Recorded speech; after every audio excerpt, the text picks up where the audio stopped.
La princesse au bois dormant.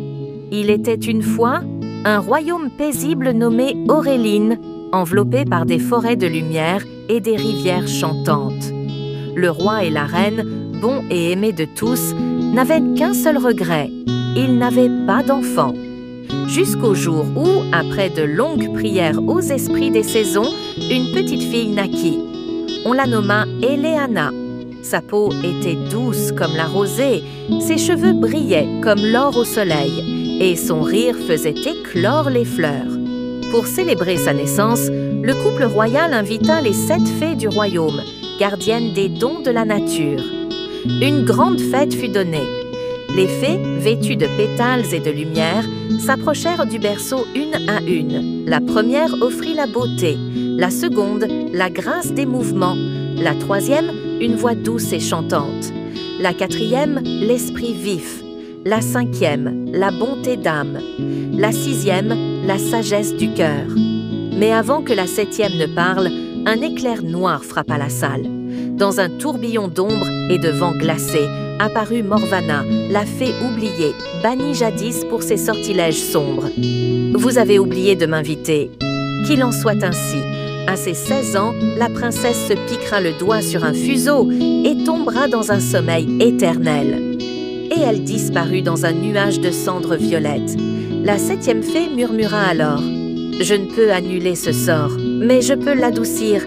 Eleana ne mourra pas, elle dormira jusqu'à ce qu'un cœur sincère l'éveille. » Pour la protéger, tous les fuseaux furent de brûler.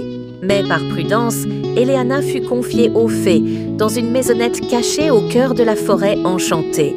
Sous le nom de Rose d'Aube, elle grandit loin du palais. Elle dansait avec les lucioles, parlait aux animaux, chantait avec le vent, mais ignorait tout de son destin royal. La magie noire, pourtant, n'avait pas dit son dernier mot. Si tu aimes les contes féeriques, les histoires magiques, les rêves pleins de lumière et de courage, alors prends une seconde pour liker cette vidéo.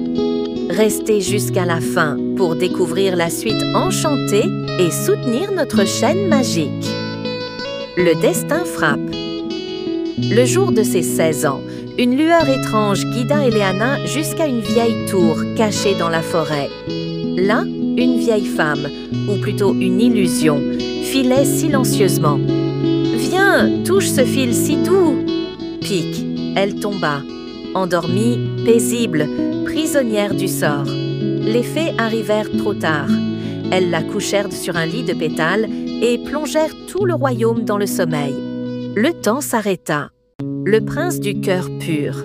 Des années passèrent. Le conte devint légende.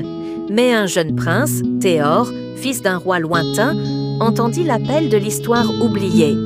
Guidé par la lumière intérieure de son cœur sincère, il affronta la forêt maudite, les ronces vivantes et les créatures de l'ombre. Et il la trouva, Eleana, endormie dans une lumière d'aube éternelle. Sans un mot, il prit sa main et l'embrassa. Le réveil du monde.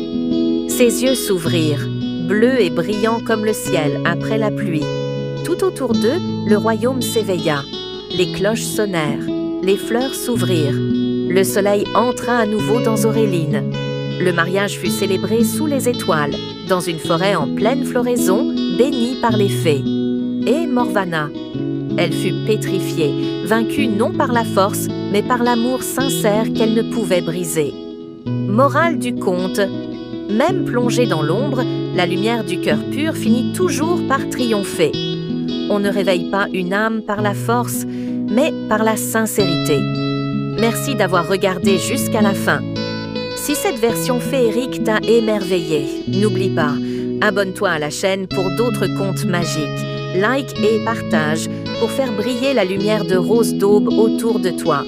Active la cloche pour ne rater aucun nouveau conte enchanté et à très bientôt.